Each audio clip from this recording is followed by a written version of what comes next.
Oftentimes you will come across questions that say use the distributive property to solve. So you will see things that say this. And Zern addresses the distributive property in the ways that you are being taught to multiply, but I want to make sure that you understand why it's called the distributive property and how it can be used, and what it means when a problem says use the distributive property to solve.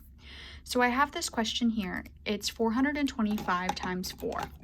And I'm going to show you how I'm using the distributive property to solve this problem.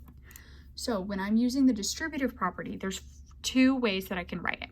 I can either write 4 times 400 plus 20 plus 5, and then distribute the 4 to each number.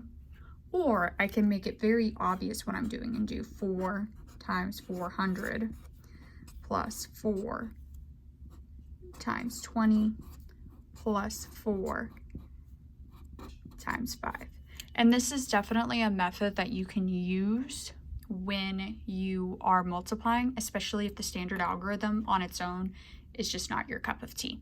So why this is called the distributive property is because I am taking this 4 and I am distributing to each place value in 425. Each place value is being multiplied by 4 individually. So I'm going to go ahead and solve each one. 4 times 400. Personally, what I like to do is look for the basic fact. 4 times 4, and then tack on the 2 extra zeros. So 1,600 plus 4 times 2 is 8. Tack on the 0, 80, plus 4 times 5, which is 20. Then I'll go ahead and I will stack them up to make sure I add correctly. 0. And I get 1,700 as my answer. Knowing what you know about the distributive property, use the distributive property to solve this problem.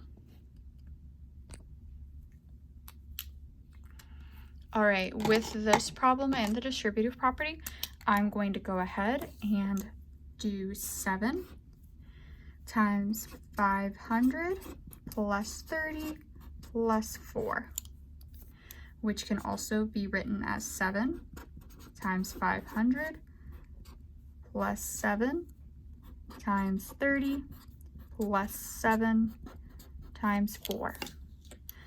I'm going to multiply 7 times 500. 7 times 5 is 35. Tack on 2 zeros gives me 3,500. 7 times 3 is 21. Tack on 1 0 gives me 210. 7 times 4 gives me 28.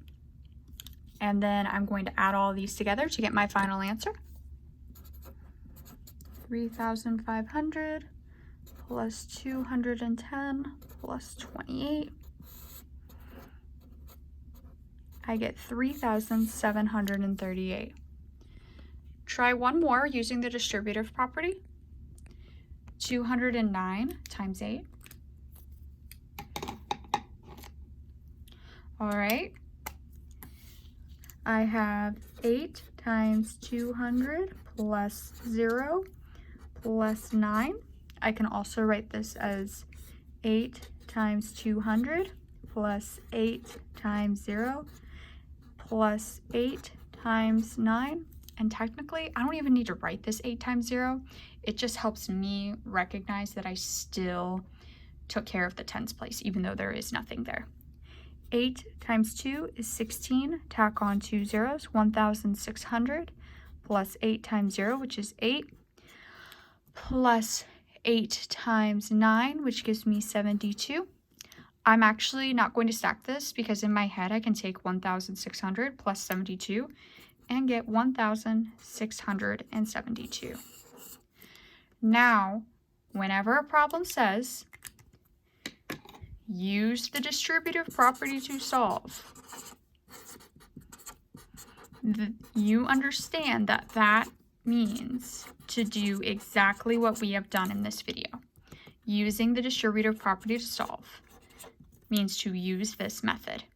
Now, like I said before, if this is not the method that you want to use, that's fine. If you like area models, if you like the traditional algorithm, that's great. But when a problem asks you to use the distributive property, this is what it means.